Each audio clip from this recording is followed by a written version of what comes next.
Sunshine was made in 2007 and directed by Danny Boyle, notably of 28 Days Later and 28 Weeks Later fame, and written by Alex Garland.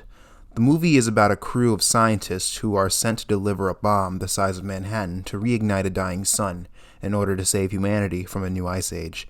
The first 16 weeks of the trip are peaceful, but when we start the movie, we begin to see cracks in the crew's morale, and as more and more chaos arises for the crew, endangering their mission to save humanity. Danny Boyle is a very experimental director. He likes to direct many different types of films, but his love for sound is present in all of them, especially in the 28 Later duology, of which he is known notably. His films focus on small moments of calm before violent and visually stunning chaos, whether it be the bloody carnage of a zombie attack or someone's blinding descent into sun madness. In this video essay, we will see how Danny Boyle's use of sound and editing enhances the cosmic horror conventions in Sunshine. What is science fiction? Science fiction is an integral genre of film and has been since its inception. Speculations about the future and what the world around us based on scientific knowledge are based on the human desire to learn more about our world, but also to be creative. Being an extremely diverse genre, it has a plethora of conventions like space, high-tech, robots, aliens, and the future, just to name a few. The themes are also ventured around morality pertaining to some new innovation or what-if scenarios around issues of the present that, if not addressed, could affect the future. Cosmic horror is a subgenre of both science fiction and horror. It is mainly associated with the works of H.P. Lovecraft. It centers on the fear of the unknowable, rather than focusing on things like blood and guts, monsters, and scary figures to promote fear. The fear is driven by the unknowable and the madness that can be brought on by understanding things that we can't and shouldn't understand. Although Danny Boyle isn't new to the field of horror, Sunshine was his first and so far only outing into cosmic horror. In the beginning of the film, we're treated to the sunroom scene, and we're given our first glimpse into this aspect of the film, heightened by its use of sound.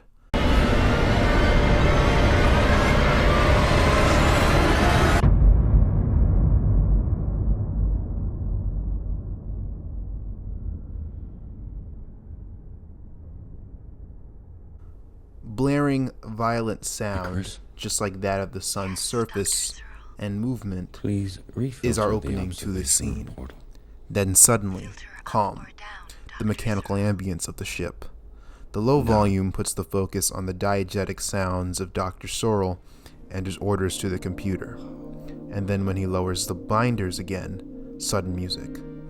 Calming, but still low in volume, disrupting the ambience of the ship. The focus is then back on the diegetic sound, his breaths, his movements, and the technological sounds of the computer and his devices. 2%? Can you show me 4%? 4% would result in irreversible damage to your retinas. We then cut to the outside of the ship and are back to the blaring, chaotic noise of the opening, then calm again. However, you could observe 3.1% for a period of not longer than 30 seconds. Icarus, I'm gonna reset the filter. Then he requests more. The chaotic sound is back, but it blends into the music, overtaking it as the room is swamped with sunlight. The sun is dangerous, old, and active, while the ship is new, moving, but stagnant in its form. Dr. Sorrell knows this ship, and it provides a degree of safety from space.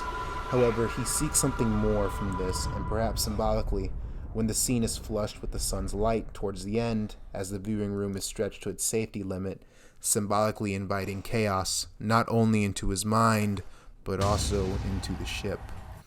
As the film would go on, Sorrell's obsession with the sun becomes more and more evident as his skin becomes flaky and burned from abusing the solar room. This is where the conventions of cosmic horror highlight themselves. We see a man of logic regress into someone driven by obsessive curiosity and are left to wonder what's driving him. Is it all in his head? Or is it some entity that either is the sun or connected to the sun that is driving this obsession? In this scene, the character Kappa is racing to make sure the mission continues. even though everyone is guaranteed to die because of the numerous conflicts that have happened so far. The non-diegetic sound becomes the focus of this scene, eclipsing Kappa's dialogue as he speaks. However, when he hears that they will not survive the mission, the music changes into a low-pitched, very tense music. His voice becomes louder, and when the computer mentions that there are in fact 5 crew members on board, not 4, it pauses for a second, when the music intensity rises to highlight the character's fear as his thought process begins. Potentially survive on current Trey is reserves. dead. There are only 4 crew members. Negative. Affirmative, Icarus, 4 crew, Mace, Cassie, Carzon, and me. 5 crew members.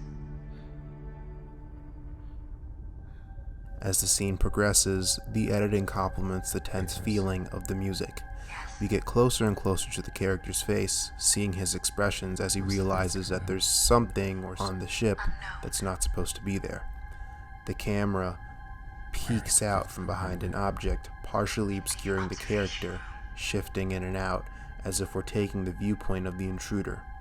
In a well-executed blink and you miss it cut, one of the beats in the music triggers a cut to a dark silhouette of a figure, obscured by bright light, triggering the Kuleshov effect to hype up the tension.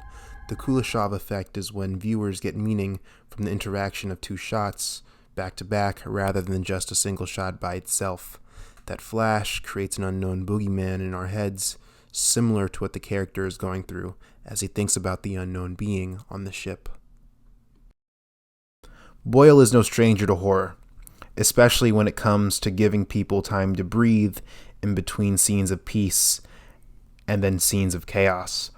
However, unlike his past films, the chaos here isn't focused on being bloody or gory. For most of the movie, the horror comes from showcasing obsession and leaving the audience to figure out what is lurking in the unknown.